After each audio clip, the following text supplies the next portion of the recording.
नमस्कार, मैं शिल्पा पाठक स्वागत करती हूँ आप सभी का सिटी न्यूज के डिजिटल प्लेटफॉर्म में। खबरें देखेंगे विस्तार से, उससे पहले एक नजर अब तक की सुर्खियों पर। टेल्को में ट्रैफिक चेकिंग के दौरान गिरकर महिला हुई बुरी तरह से घायल, ट्रैफिक पुलिस पर लगा गंभीर आरोप। जुगसलाई से एंटी क्राइम चेकिंग में हथियार के साथ 2 को किया गया गिरफ्तार।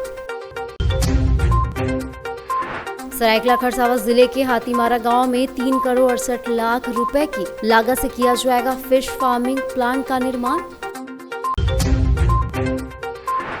और बकाया रुपए नहीं मिलने के कारण आरिश का किया गया था अपहरण, जिसमें एक को किया गया गिरफ्तार। टेल्को में ट्रैफिक चेकिंग के दौरान महिला गिरकर बुरी तरह से घायल हो गई, अस्पताल में इलाजरत है और लोगों ने जोरदार विरोध भी किया।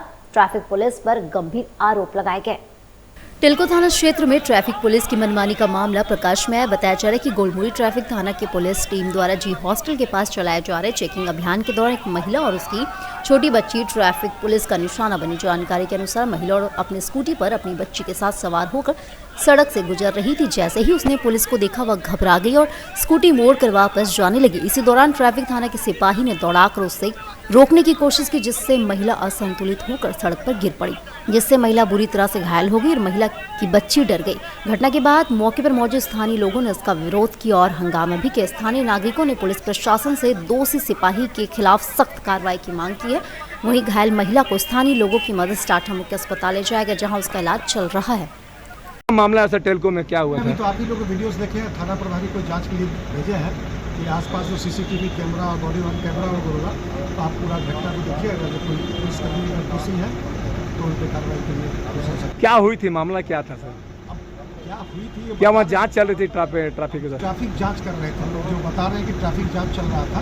जी। और थाना इंचार्ज बता रहा है कि ट्रैफिक पुलिस को देख के महिला घुमा के लौट के भागने लगी और उसको खड़ा गई थी। क्या लोग चोटें भी लगी है? अब जाके देखेंगे, हम आपसे महिला से भेंट नहीं है, अब देख लेते हैं, उसके बाद बताएंगे। तो दोषी पाए जाने पर कार्रवाई होगी? हाँ, अगर दोषी पाए जाएंगे तो पक्का कार्रवाई होगी। और बकाया रुपए नहीं मिलने के कारण आरिश का किया गया था अपहरण, एक को उसमें किया गया गिरफ्तार।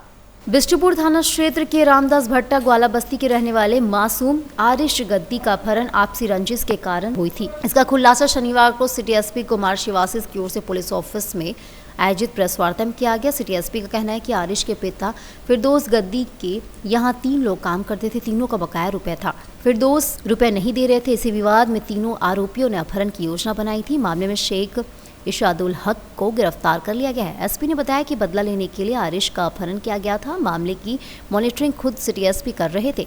मामले में बिष्टुपुर थाना प्रभारी ने भी महत्वपूर्ण भूमिका निभाई है। बिष्टुपुर पुलिस को शाम में सूचना मिली थी कि रामदास भट्टा में रहने वाले फिरदौस गद्दी, उनका एक 6 वर्ष का बालक था जिसका अपहरण कर दिया गया था। तो मामला के सीरियसनेस को देखते हुए हमने एक एसएसपी सर ने एक टीम बनाई जिसको लीड कर रहे थे डीएसपी सीसीआर मनोज ठाकुर, और इसमें जो रेडिंग पार्टी में सबसे इंपॉर्टेंट रोल था ये बिष्टुपुर थाना प्रभारी का था, जिसका मॉनिटरिंग मेरे द्वारा और एसएसपी सर के द्वारा लगातार किया जा रहा था।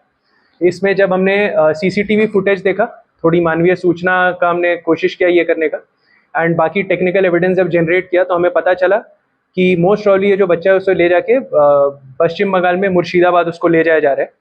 तो रात बिरात ही हमने टीम को रवाना किया यहाँ से, और वहाँ के भी लोकल अथॉरिटीज से हमने लाइन अप किया था। और उसके बाद एक युवक हैं शेख इसादुल हक, 55 वर्ष का है, ये मुर्शिदाबाद का रहने वाला है। इसी के द्वारा 3 और लोगों के साथ इसका अपहरण किया जा रहा था बच्चे का।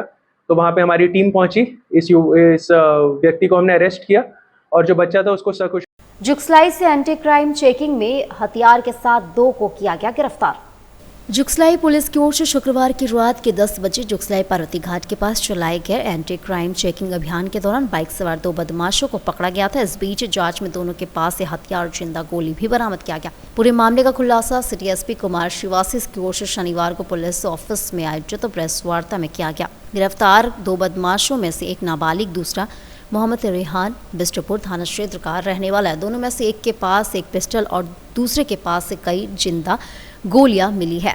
इसके अलावा 2 मोबाइल फोन और एक बाइक भी बरामद किया गया है। फिलहाल दोनों आरोपियों के खिलाफ मामला दर्ज कर आगे की कार्रवाई की जा रही है। कल शाम में करीब 10 बजे पार्वती घाट के पास जुगसलाई थाना पुलिस द्वारा एक एंटी क्राइम चेकिंग लगाया गया था। उसी चेकिंग के दौरान एक बाइक आ रहा था जिसपे 2 युवक बैठे थे। पुलिस को देख के वो भागने की प्रयास किए, बट पुलिस टीम के द्वारा उनको पकड़ लिया गया। इसमें 2 युवक थे, एक का नाम मोहम्मद रेहान है जो कि 19 वर्ष का है, ये बिष्टुपुर का रहने वाला है, और एक जुवेनाइल है, तो उसका नाम हम डिस्क्लोज नहीं करेंगे। जब दोनों का हमने चेकिंग किया अच्छे से, तो एक बैग में जो मोहम्मद रेहान पहना हुआ था बैग, उसमें हमें एक देसी पिस्टल मिला, और जो दूसरा बालक था उसके पास हमें कुछ गोलियां बरामद हुई। एक जिंदा गोली है। उसके अलावा जो 2 एंड्रॉयड फ़ोन था, काला बैग था, स्प्लेंडर प्लस मोटरसाइकिल था, हमने उसको भी बरामद किया है। इसमें हम पूछताछ इसमें हम कर रहे हैं, अभी आगे और अनुसंधान कर रहे हैं कि इनका मोटिव क्या था ये हथियार लेने का।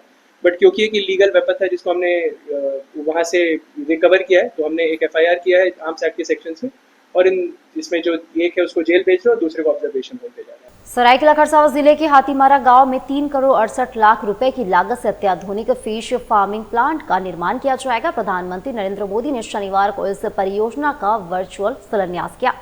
यह योजना प्रधानमंत्री धन धान्य कृषि योजना के तहत स्वीकृत है और FIDF से अनुमोदित है। परियोजना का संचालन Surdeep natural fishing and eco tourism द्वारा किया जाएगा। इसके संस्थापक निदेशक ज्योति बाला ने बताया कि यह प्लांट 14 एकड़ भूमि में फैला होगा, जिसमें 10 एकड़ क्षेत्र में मत्स्य पालन और शेष भूमि में सहायक गतिविधियां चलाई जाएगी। इस दौरान इस योजना से 125 से अधिक आदिवासी परिवारों को रोजगार मिलेगा और जिले में मत्स्य उत्पादन में उल्लेखनीय वृद्धि होगी। परियोजना के संस्थापक मनोज कुमार को राष्ट्रीय स्तर पर सम्मानित किया गया और उन्हें प्रधानमंत्री द्वारा आयोजित शिलान्यास समारोह में आमंत्रित किया गया था। मनोज कुमार झारखंड के एकमात्र प्रतिनिधि है जिन्हें FIDF के तहत यह मान्यता मिली है। उन्होंने कई औद्योगिक नवाचार किए हैं और ग्रामीण अर्थव्यवस्था को सशक्त बनाने में अग्रणी भूमिका निभा रहे हैं। यह परियोजना झारखंड में सशक्त जलीय कृषि और ग्रामीण रोजगार सृजन की दिशा में एक प्रेरणा स्रोत पहल मानी जा रही है। साथ ही स्टोन फाउंडेशन भी किया गया, जिसमें झारखंड के भी अनेक योजनाएं हैं। और यहाँ सरायकेला जिला में आज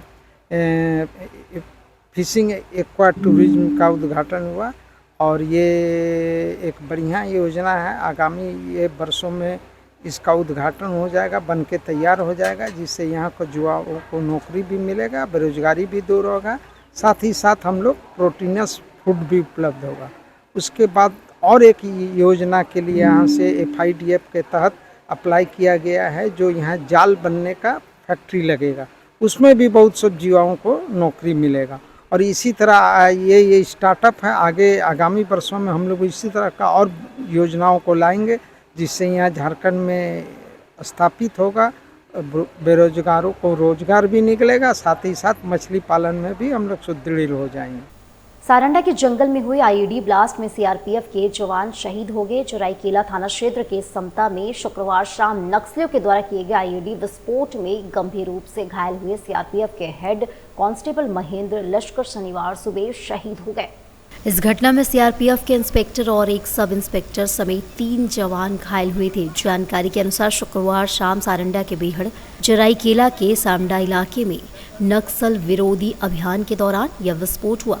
घात लगाए नक्सलियों ने सुरक्षा बलों को निशाना बनाकर IED विस्फोट किया, जिसकी चपेट में आकर CRPF 60 बटालियन के 3 जवान घायल हुए। घायलों में CRPF 60 बटालियन के inspector Kaushal Kumar Mishra, sub inspector Ramchandra गोराई और हेड कांस्टेबल महेंद्र लश्कर शामिल थे। तीनों को तत्काल इलाज के लिए अस्पताल में भर्ती कराया गया। इंस्पेक्टर को बेहतर उपचार के लिए राउरकेला के अपोलो अस्पताल में भर्ती कराया गया था, जबकि SI रामचंद्र गोराई और हेड कांस्टेबल लश्कर का भी इलाज जारी था।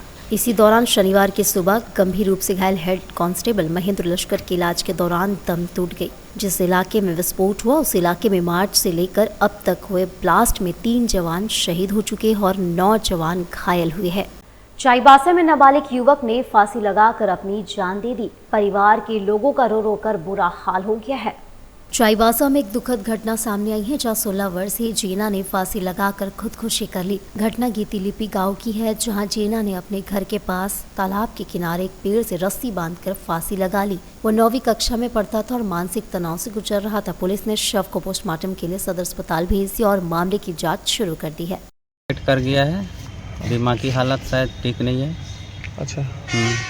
हम लोग को पता भी नहीं चला, वो दूसरा जगह में बैठ गया ना, अपना अच्छा। घर में नहीं। क्या नाम था? जैना मुंदोया उर्फ शेरगो। और कितना क्लास में पढ़ता था? नहीं पढ़ता है, पढ़ाई छोड़ दिया था, अच्छा। बीच में ही छूटा हुआ है शायद पर। चांडिल में NH-33 की मरम्मती को लेकर सियासी बयानबाजी तेज हो गई है। झामुमो ने केंद्रीय रक्षा राज्य मंत्री संजय सेठ पर दिखावटी पहल का आरोप लगाते हुए सड़क मरम्मत में हो रही देरी पर सवाल खड़े किए हैं। वहीं मंत्री के आपात सचिव ने वन विभाग की अनुमति को बड़ी बाधा बताया है। चांडिल गोलचक्कर से पाटा टोल प्लाजा तक NH-33 की हालत लगातार खराब होती जा रही है। झामुमो के जिला सचिव बैद्यनाथ टुडू ने आरोप लगाया कि मंत्री ने बीते दिनों चांडिल दौरे के दौरान NHAI अधिकारियों को निर्देश तो दिए, लेकिन 48 घंटे बीतने के बाद भी सड़क का सुधार नहीं हुआ। गड्ढे जस के तस है और लोगों को धूल और जाम की समस्या आए दिन झेलनी पड़ रही है। भाजपा नेताओं को जनता की समस्याओं से ज्यादा फोटो खिंचवाने की चिंता रहती है। सड़क मरम्मत का सिर्फ दिखावा किया जा रहा है। इधर सांसद संजय सेठ के आपात सचिव ने सफाई दी कि वन विभाग से अनापत्ति प्रमाण पत्र नहीं मिलने के कारण मरम्मती कार्य शुरू नहीं हो पा रहा है। उन्होंने कहा कि जब तक विभाग की अनुमति नहीं मिलती NHAI कोई कार्रवाई नहीं कर सकती। केंद्रीय राज्य और रक्षा मंत्री के आप सचिव ने बताया कि वन विभाग में NOC लंबित है, जैसे ही मंजूरी मिलेगी मरम्मती कार्य शुरू कर दी जाएगी। फिलहाल चांडिल वासियों को जर्जर सड़क और जाम की समस्या से राहत पाने के लिए कुछ और इंतजार करना पड़ सकता है। स्थानीय लोग अब सरकार की कार्रवाई पर नजर बनाए हुए हैं। क्या कहेंगे? देखिए, ये समस्या बहुत ही गंभीर समस्या है। ये NHAI का लापरवाही, और बीते दिन आप देखे होंगे कि राज्य के भारत के केंद्रीय मंत्री माननीय संजय सेठ जी चांडिल NHAI जो रोड है इसमें निरीक्षण करने आए थे। वस्तुस्थिति है कि जो आगत हुए हैं सही में एकदम ये रोड का जो स्थिति है बहुत ही दयनीय स्थिति है। और उसी दिन NHAI को वो आदेश और निर्देश दिए, लेकिन आज तक ना NHAI ने काम शुरू किया है। सिर्फ अपना केंद्रीय मंत्री आए, अपना फोटो खिंचा के, भाजपा के लोग थे, फोटो खिंचा के लिफापोती करके और निकल गए। और आज तक जो आप टोल प्लाजा आप देख रहे हैं, टोल प्लाजा आए दिन ये NHAI में ये NH-33 जो है रोड है उसमें आए दिन जाम लग रहा है। पानी गिरने से आए दिन जाम लग रहा है। और यहाँ जो पार्किंग, ये जो टोल प्लाजा का जो रोड है उसमें अवैध पार्किंग भी लगाया जा रहा है।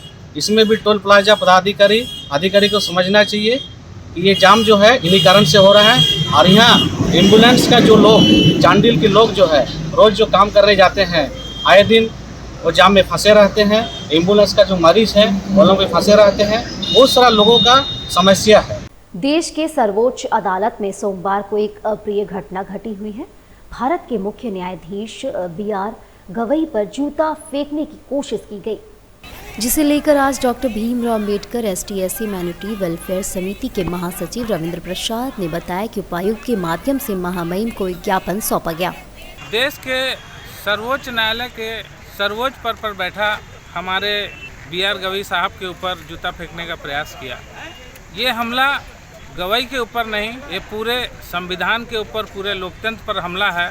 साथ में जितने भी संविधान प्रेमी लोग हैं, जनतांत्रिक लोग हैं, तमाम लोगों के ऊपर हमला है। वैसे लोगों पर भी हमला है जो संविधान पर आस्था रखते हैं और जो पिछड़ा, दलित, शोषित, पीड़ित, वंचित समाज के लोग हैं, तमाम लोगों पर हमला है। उसी के विरोध में आज हम लोग यहाँ आम बागान में जुटे हैं। यहाँ से हम लोग फ्लैग मार्च करते हुए हम लोग DC कार्यालय जाएंगे और वहाँ हम लोग अपनी मांग पत्र सौंपेंगे कि वैसे व्यक्ति, कानून के ज्ञाता व्यक्ति होते हुए भी इतना घृणित काम किया है तो उसको अविलंब गिरफ्तार किया जाए और उस पर राष्ट्रद्रोह का मुकदमा चलाया जाए, ये हमारी मांग है। मानगो पुल के समीप सरयू राय और जदयू के कार्यकर्ताओं के द्वारा जयप्रकाश नारायण की जयंती मनाई गई, जिसे लेकर सभी जदयू के कार्यकर्ताओं ने जयप्रकाश नारायण की जयंती मनाई और सभी ने मिलकर उनके बताए मार्ग पर चलने का संकल्प लिया एवं उनके द्वारा किए गए कार्यों को सभी के समक्ष बताया गया। लोकनायक जयप्रकाश ऐसा व्यक्ति है जिन्होंने कोई पद नहीं लिया, कोई प्रतिष्ठा हासिल नहीं की, लेकिन देश उनको मानता है, लोकनायक के रूप में जानता है। और लोकनायक जयप्रकाश आज भी संदेश दे रहे हैं, जब भी ऐसी अवस्था आएगी, निपुण शासन व्यवस्था जब भी खड़ी होगी, लोकनायक जयप्रकाश के आदर्शों के साथ आंदोलन खड़ा होगा और बिगुल फूंका जाएगा पूरे देश में। सिंहभूम चैम्बर ऑफ कॉमर्स के द्वारा 2 दिवसीय दीपावली को लेकर मेले का आयोजन किया गया। दीपावली को लेकर यह 2 दिवसीय मेले का आयोजन किया गया, जिसमें लोकल फॉर वोकल के उद्देश्य को ध्यान में रखते हुए मेले पर कई सामान उपलब्ध थे, जिसमें सांसद विद्युत वरण महतो और पूर्वी सिंहभूम की विधायक पूर्णिमा साहू ने मेले में सभी स्टॉलों में जाकर सामानों को देखा और सराहना किया। कॉमर्स के द्वारा आयोजित किया गया है, चैम्बर ऑफ कॉमर्स के भवन में दिवाली ट्रेड फेयर मेला का आयोजन किया गया है और यहाँ पे 2 उद्देश्य को पूरा करने वाला ये आयोजन है। यहाँ पे हमारा महिला स्वावलंबन की दिशा में महिलाओं को आगे बढ़ाना और उसके साथ साथ स्वदेशी लोकल फॉर वोकल का जो उद्देश्य है वो तभी आगे बढ़ेगा जब हम ये सोच के चलें कि हमें लोकल को ग्लोबल बनाना है, और यही उद्देश्य को पूरा करता हुआ हमारा ये आयोजन है चैम्बर ऑफ कॉमर्स का। बस मैं तो आप सभी मीडिया बंधुओं के माध्यम से यही अपील करती हूँ कि आप आए, अपना भी एक योगदान दें, क्योंकि ये महिलाओं की सशक्तिकरण, महिलाओं को आगे बढ़ाने के लिए एक आपका योगदान रहेगा। साथ ही स्वदेशी जो हम बात करते हैं कि हर घर स्वदेशी, हर घर स्वदेशी, ये उसका उद्देश्य भी पूरा करें। जमशेदपुर की बागबड़ा कॉलोनी से एक चौंकाने वाली घटना सामने आई है, जहां बीती रात अज्ञात चोरों ने पंचायत भवन को अपना निशाना बनाए कई महत्वपूर्ण कागजात को जला डाला। घटना के बाद इलाके में सनसनी फैल गई। चोरों ने पंचायत भवन में घुसकर जहां एक और जरूरी दस्तावेजों को आग के हवाले कर दिया, वहीं दूसरे महंगे उपकरणों पर हाथ भी नहीं लगाया। बीती रात बागबेड़ा कॉलोनी स्थित पंचायत भवन में चोरी की घटना से इलाके में दहशत है। आज सुबह जब पंचायत भवन के पास मुखिया राजकुमार गौड़ और वार्ड सदस्य किसी जरूरी काम से गुजर रहे, तभी उन्होंने देखा कि भवन का मेन गेट खुला हुआ और ऑफिस का ताला टूटा पड़ा है। जब अंदर जाकर देखे तो वहां का नजारा चौंकने वाला था। पंचायत भवन में रखे जरूरी दस्तावेज जैसे मैया सम्मान योजना, पेंशन के कागजात, जन्म और मृत्यु प्रमाण पत्र के फॉर्म और प्रज्ञा केंद्र से जुड़े रजिस्टर पूरी तरह से जला दिए गए हैं। वहीं स्टोर रूम से चोरों ने हेलोजन स्ट्रीट लाइट, पुराना मोटर और कुछ छोटी मोटी वस्तुएं चोरी कर ली। लेकिन आश्चर्य की बात यह है उन्होंने वहां रखे महंगे सामान जैसे कंप्यूटर, प्रिंटर, फोटोकॉपी मशीन आदि को छुआ तक नहीं। सुबह सुबह हम हो गए और हमारे वार्ड सदस्य प्रतिनिधि राजकुमार जी हो गए और राकेश जी हो गए। हम लोग तीनों को पेपर साइन कराने के लिए इंजीनियर जो हमारे ये हैं सनी भूषण जी, उनके घर हम जा रहे थे। तब तक हम लोग देखे कि ये मेन गेट खुला हुआ है, तो हम लोग आके देखे यहाँ पर, देखे ताला टूटा हुआ था, अंदर का 2 रूम का और ताला टूटा हुआ था। तो अभी तक हम लोग जितना इसमें देख पाए, समझ पाए हैं, तो इसमें जो छोटा छोटा सामान था, जो एकदम मतलब कबाड़ टाइप का सामान, वो सारा ले गया। जैसे हम लोग का राउटर था, इंटरनेट के जो राउटर यूज था, राउटर ले गया है। जेरोक्स पेपर था, कम से कम 10-12 रिंग 10 पेपर था, वो ले गया। कुछ मैया सम्मान योजना का फॉर्म के लोग जलाया है लोग, कुछ पेंशन का, जन्म मृत्यु का पेपर के लोग जला दिए हैं लोग। एक आध 2 और प्रज्ञा केंद्र से संबंधित जो रजिस्टर था जला दिए हैं लोग। और स्टोर रूम में हमारे कुछ हैलोजन था, कुछ स्ट्रीट लाइट था, मतलब 4-5 प्रकार, एक पुराना मोटर था, वो सब ले गए। मतलब छोटा छोटा जो सामान था वो ले गया है। तो क्या थाना को आपने खबर किया है? थाना खबर किए हैं, थाना अभी तक आया नहीं है। अभी बात हुआ है तो पूरे आ रहे हैं। चाईबासा पुलिस ने संयुक्त रूप से अवैध शराब के विरोध ताबड़तोड़ छापेमारी की। भारी मात्रा में अवैध महुआ और शराब बरामद की गई। जगन्नाथपुर थाना पुलिस ने सीमावर्ती राज्य के चपुआ उत्पाद विभाग के साथ संयुक्त रूप से अवैध शराब के विरुद्ध छापेमारी किया। इस क्रम में जगन्नाथपुर थाना अंतर्गत ग्राम गुटुसाई, बोरू हाथू और खुटियापदा से करीब 8000 किलोग्राम अवैध जाव महुआ एवं 900 लीटर अवैध महुआ और शराब नष्ट किया गया। और अब वक्त एक छोटे से ब्रेक का। ब्रेक के बाद फिर जुड़ेंगे अन्य खबरों के साथ।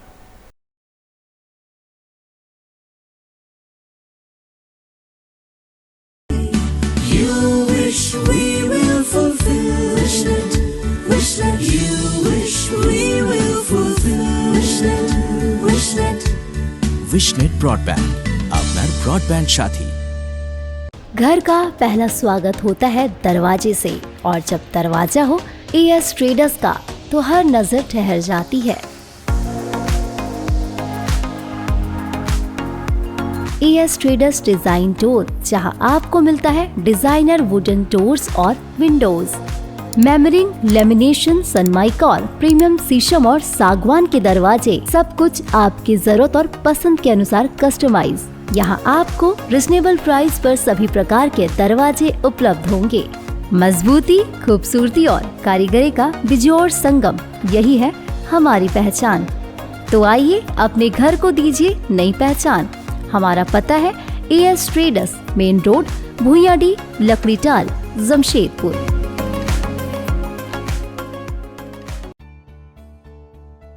बेहुनर आदमी जिंदगी भर नौकरी की तलाश में भटकता है और हुनरमंद इंसान को नौकरी तलाश करती है।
काम भी सिखाएंगे और नौकरी भी दिलाएंगे।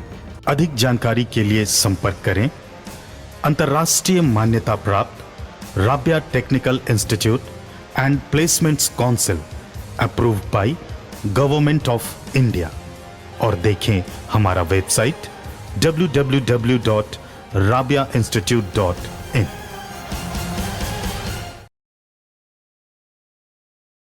जमशेदपुर के युवाओं के लिए सुनहरा मौका। जी हाँ, अब imperial institute of technology private ITI port का पिछले गांव में खुल चुका है। जी हाँ, यहाँ पाए तकनीकी शिक्षा का बेहतरीन अवसर और बने आत्मनिर्भर।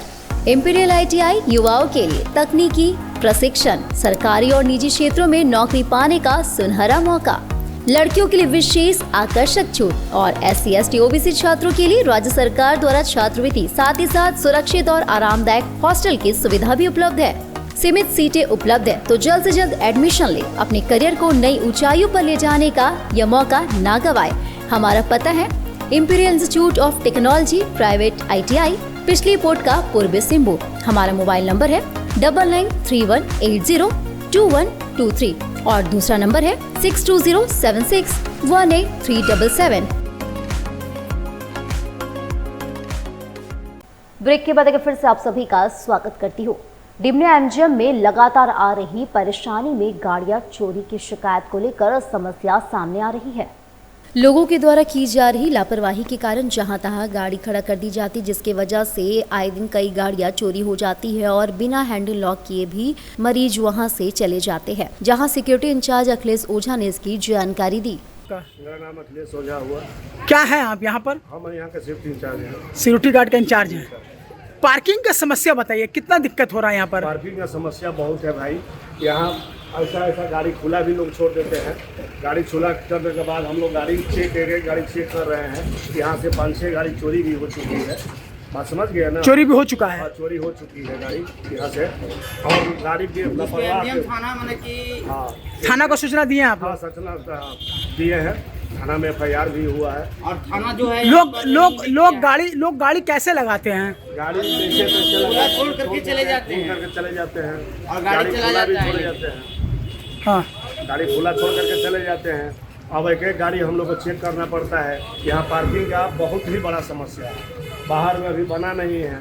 आए अंदर में ही लोग लगा रहे हैं, गाड़ी खुला छोड़ करके चले जाते हैं। गाड़ी सब अंदर तक लगा दे रहे हैं, अंदर तक घुसा करके लगा दे रहे हैं। परेशानी हो रहा है। परेशानी आखिरी हो रहा है। डॉक्टर साहब लोग को भी हम लोग बोलते हैं कि सर एक्सीडेंट में नीचे में ले जा करके लगाइए गाड़ी, वो भी नहीं सुनते हैं। बेसमेंट और नहीं, बेसमेंट में भी नहीं लगा रहे हैं, सब लोग ऐसे ही लगा करके छोड़ देते हैं। एम्बुलेंस वगैरह को, हाँ, एम्बुलेंस के बगल में भी लगा देते हैं। एम्बुलेंस तो अपना साइड में किनारे में लगा हुआ है। दिक्कत हो रहा है, दिक्कत बहुत कठिनाई, पार्किंग का बहुत कठिनाई हो रहा है। तो इसको लेके आगे सुपरिटेंडेंट को या हाँ, किस हम लोग बोले हैं, लिखित भी दिए हैं, सबको बोले हैं, और खुद देख रहे हैं। दिक्कत हो रहा है, दिक्कत हो रहा है, बहुत काफ़ी दिक्कत हो रहा है। अब एक एक गाड़ी चेक करें हम लोग, एक एक गाड़ी को ला करके लॉक करें अपने से, कहाँ से हम लोग इतना ताला चाबी लेकर के आए। ताला चाबी आप लोग मारते हैं? हाँ, तो क्या करेंगे? जिनका गाड़ी है फिर कैसे देते हैं उनको? उनका पेपर देख लेते हैं, उनका जन्मीन गाड़ी उनका रहता है, फिर गाड़ी हम लोग छोड़ देते हैं। समझाते भी होंगे? समझाते हैं कि भैया आप लॉक लगवाइए, ताला मार करके रखिए, कहें कि गाड़ी चोरी होती है। दीपावली को लेकर तैयारियां जोरों पर है। बाजारों में काफी रौनक बढ़ गई है और दुकानों में रंग बिरंगे लाइट्स सज चुके हैं। दीपावली के आगमन के साथ ही जमशेदपुर के बाजारों में चहल पहल बढ़ गई है। इलेक्ट्रिक दुकानों में रंग बिरंगे झालर लाइट्स की भरमार पड़ी है। इस बार बाजार में कई नई और आकर्षक लाइट भी उपलब्ध है। जैसे जैसे त्योहार नजदीक आ रहा है, लोग अपने घरों को सजाने के लिए उत्साहपूर्वक लाइट्स की खरीदारी कर रहे हैं। दुकानदारों का कहना है कि उन्होंने अपनी दुकानों को दीपावली के लिए रंग बिरंगे झालर लाइट से सजा लिया है। उनका मानना है कि जैसे जैसे दीपावली और करीब आएगी, खरीदारों की भीड़ और उमड़ पड़ेगी। उम्मीद है कि दीपावली की और करीब आने पर बिक्री में और इजाफा होगा। इस वक्त क्या क्या लाइट आप लोग लाए हैं बाजारों में बेचने के लिए? सब भी है, वही चाइना आइटम है, इंडियन आइटम तो बोलने से नहीं होता, इंडियन आइटम कुछ नहीं, सब चाइना आइटम का आइटम है।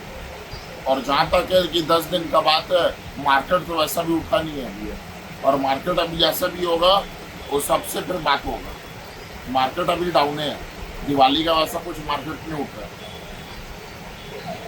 क्या क्या लाइटें आए हैं आपके सामने?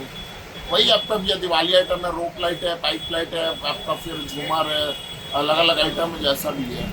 यदि नया लाइट का बात करें तो कौन सा नया लाइट भी है? सब नया लाइट बोल के तो आपका ये सब आइएगा, ड्रॉप लाइट हो गया, फिर आपका रिंग लाइट हो गया, यही सब नया में आया हुआ है। यदि बाजार में बिक्री की बात करें लाइट की तो क्या स्थिति है? मार्केट तो भी वैसा भी है नहीं, 10 दिन दिवाली का बचा हुआ है। देखिए अभी 1-2 दिन बाद हो सकता है कि मार्केट उठेगा दिवाली का। अभी तो मार्केट का वैसा कोई पोजीशन है नहीं। चाइना लाइट की बिक्री हो रही या नहीं हो रही है? हल्का फुल्का है, वैसा नहीं है। कांडवा स्थित amalgam steel and power limited से जुड़ी विस्थापित प्रभावित श्रमिक सहयोग समिति ने कंपनी को लेकर फैल रही अफवाहों पर स्पष्टीकरण जारी किया है। समिति ने कहा कि सोशल मीडिया पर यह दावा किया जा रहा है कि कालिंदी समाज के लोगों को कंपनी में रोजगार नहीं दिया गया, जबकि यह पूरी तरह से गलत है।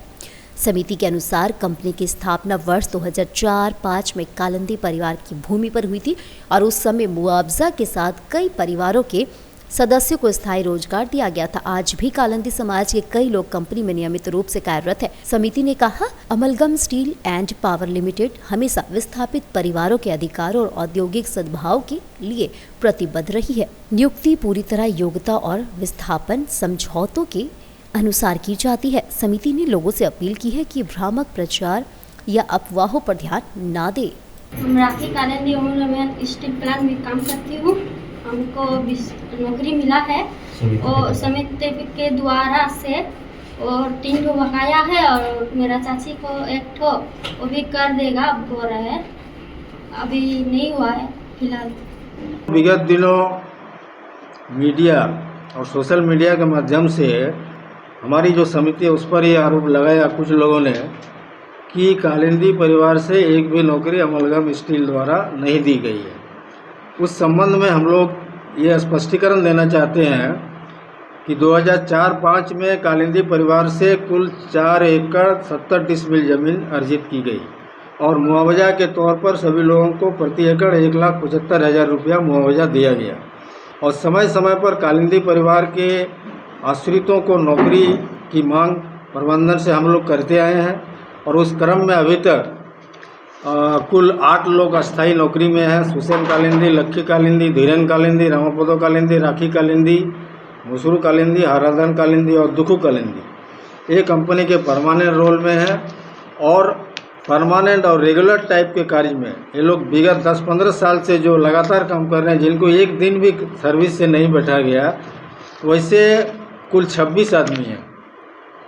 इनको पीएफ का सुविधा, ईएसआई का सुविधा, वार्षिक बोनस का सुविधा, फुल एंड फाइनेंस का सुविधा और जो श्रम कानून के अंतर्गत जो है सारा सुविधा हम लोग प्रबंधन से दिलाते रहे हैं। और जो ये आरोप लगाते हैं वो आरोप बिल्कुल बेबुनियाद और असत्य है।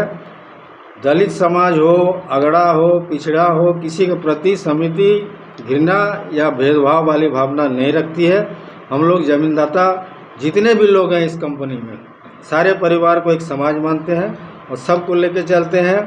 सरायकेला में अंतर्राष्ट्रीय बालिका दिवस के अवसर पर आदित्यपुर स्थित क्रॉस इंडिया लिमिटेड और हमारी लाडो फाउंडेशन की ओर से 5 किलोमीटर दौड़ का आयोजन किया गया। इसमें कस्तूरबा गांधी बालिका विद्यालय और झारखंड बालिका आवासीय विद्यालय के करीब 400 छात्राओं ने भाग लिया। बालिकाओं ने आधे घंटे में दौड़ पूरी कर अद्भुत ऊर्जा और जज्बा दिखाया। मुख्य अतिथि उपायुक्त नीतीश कुमार सिंह ने कहा कि बालिकाओं को शिक्षा के साथ शारीरिक और मानसिक रूप से सक्षम बनना प्रशासन की प्राथमिकता है। उन्होंने जिले में बालिकाओं के लिए मेडिकल और इंजीनियरिंग कोचिंग शुरू किए जाने की जानकारी दी। फाउंडेशन के संस्थापक विनायक त्रिपाठी ने कहा कि ग्रामीण छात्राओं को IIT और XLRI जैसे संस्थानों तक पहुंचना उनका लक्ष्य है। कार्यक्रम में नगर निगम के उपनगर आयुक्त पारुल सिंह, जिला शिक्षा अधीक्षक कैलाश मिश्रा और क्रॉस इंडिया लिमिटेड के प्रबंध निदेशक सुधीर राय सहित अन्य अतिथि मौजूद रहे। कार्यक्रम के अंत में छात्राओं ने सांस्कृतिक प्रस्तुतियां दी और विजेताओं को पुरस्कृत किया गया। धन्यवाद ज्ञापन कंपनी के HR हेड रामाकांत गिरी ने किया। हम लोगों ने एक कार्यक्रम शुरू किया था इनके एज अ CSR इनिशिएटिव। यहाँ पे हमारी लाडी फाउंडेशन अक्रॉस लिमिटेड ने क्लास 6ठी में पढ़ने वाली बच्चियों के साथ ये एक कार्यक्रम की शुरुआत की थी अगस्त माह में। ये लगभग 2 महीने का प्रोग्राम था और इसमें बच्चों के मानसिक, शारीरिक एवं वैधानिक जानकारियों एवं उनके बेहतरी के लिए इस कार्यक्रम का आयोजन किया गया था। इसमें 2 महीने 2.5 महीने तक लगभग हर दिन इनके साथ कुछ कोचेस थे, कुछ टीचर्स थे जो कि मॉर्निंग से लेके इवनिंग तक का इनका डे को आर्टिकुलेट करते थे। उसमें फिजिकल एक्टिविटीज़, मेडिटेशन, योगा भी सम्मिलित था। साथ ही साथ अपने आप को बच्चे एक्सप्रेस कैसे करें, अपने कंफर्ट जोन से बाहर निकल के अपने धारणाओं को, अपनी भावनाओं को कैसे एक्सप्रेस करें, इस संदर्भ में एक कार्यक्रम था। राज्य में छात्रवृत्ति भुगतान में हो रही देरी से विद्यार्थियों में गुस्सा उभर आया है। IDSO की सरायकेला खरसावां जिला कमेटी ने चांडिल SDO के माध्यम से आदिवासी कल्याण समिति को ज्ञापन सौंपा। जो छात्रवृत्ति आना चाहिए, ये 24-25 सत्र का जो छात्रवृत्ति है जो अभी तक आ जाना चाहिए। नया सेशन शुरू हो गया है लेकिन पुराना सेशन के जो छात्रवृत्ति है वो अभी तक नहीं आया है, जिसके कारण बहुत सारे परेशानी हो रहे हैं। स्टूडेंट लोगों को एडमिशन और अपने पढ़ाई को जारी रखने में परेशानियां हो रहे हैं और इसीलिए इस समस्याओं को लेकर आज हम लोग यहाँ पर आए हैं और इसके माध्यम से हम लोग ये चेतावनी देना चाहते हैं कि इसको जल्द से जल्द समाधान किया जाए। जीवन ज्योति सेवा समिति की ओर से नरवा पहाड़ सामुदायिक केंद्र में रक्तदान शिविर का आयोजन किया गया। वहीं अतिथियों के द्वारा दीप प्रज्वलित कर कार्यक्रम का उद्घाटन किया गया। मौके पर कई सम्मानित अतिथि भी मौजूद रहे। इस रक्तदान शिविर में 350 यूनिट रक्त संग्रह किया गया। बता दें कि ग्रामीण क्षेत्र में युवा बढ़ चढ़ कर इन दिन रक्तदान कर रहे ताकि समय पर हर जरूरतमंदों को रक्त मिल जा सके। घाटशिला विधानसभा उपचुनाव को लेकर उपायुक्त एवं वरीय पुलिस अधीक्षक ने जिला नियंत्रण कक्ष, सी विजिल, कंट्रोल रूम एवं MCMC कोषांग का निरीक्षण किया। दिए आवश्यक दिशा निर्देश। घाटशिला विधानसभा उपचुनाव 2025 के सुचारू, निष्पक्ष एवं पारदर्शी संचालन को लेकर जिला निर्वाचन पदाधिकारी कंसत्यार्थी एवं वरीय पुलिस अधीक्षक पीयूष पांडे के द्वारा जिला नियंत्रण कक्ष, सी विजिल, कंट्रोल रूम एवं MCMC media certification and monitoring committee कोषांग का निरीक्षण किया गया। इस दौरान जिले के वरीय पदाधिकारी द्वारा नियंत्रण कक्ष में प्रतिनियुक्ति पदाधिकारियों से निर्वाचन संबंधी शिकायतों के प्राप्ति, पंजीकरण एवं उसके त्वरित निस्तारण की प्रक्रिया की जानकारी ली गई। उन्होंने निर्देश दिया कि नियंत्रण कक्ष में प्राप्त किसी भी शिकायत या सूचना पर तत्काल कार्रवाई सुनिश्चित की जाए तथा संबंधित अधिकारियों को सूचित कर समयबद्ध प्रतिवेदन प्राप्त किया जाए। सी विजिल कंट्रोल रूम के कार्यों की समीक्षा करते हुए कहा कि नागरिकों द्वारा सी विजिल मोबाइल ऐप के माध्यम से की गई किसी भी शिकायत को गंभीरता से लिया जाए और सत्यापन के उपरांत उचित कार्रवाई की रिपोर्ट शीघ्र अपलोड किया जाए। उन्होंने यह भी कहा कि आमजन को इस ऐप के उपयोग के प्रति जागरूक करें ताकि आदर्श आचार संहिता के उल्लंघन की घटनाओं पर तुरंत नियंत्रण किया जा सके। एमसीएमसी कोषांग के निरीक्षण के दौरान उपायुक्त ने सभी प्रिंट एवं इलेक्ट्रॉनिक मीडिया तथा सभी सोशल मीडिया प्लेटफॉर्म में प्रकाशित राजनीतिक सामग्री पर सतर्क निगरानी रखने का निर्देश दिया। और अब चलते चलते एक नजर डाल लेते अब तक की सुर्खियों पर। टेल्को में ट्रैफिक चेकिंग के दौरान गिरकर महिला हुई बुरी तरह से घायल, ट्रैफिक पुलिस पर लगा गंभीर आरोप। जुगसलाई से एंटी क्राइम चेकिंग में हथियार के साथ 2 को किया गया गिरफ्तार। सरायकेला खरसावां जिले के हाथीमारा गांव में 3 करोड़ 68 लाख रुपए की लागत से किया जाएगा फिश फार्मिंग प्लांट का निर्माण। और बकाया रुपए नहीं मिलने के कारण आरिश का किया गया था अपहरण, जिसमें 1 को किया गया गिरफ्तार। तो आज के बुलेटिन में बस इतना ही। कल मिलेंगे और अनेक खबरों के साथ। नमस्कार।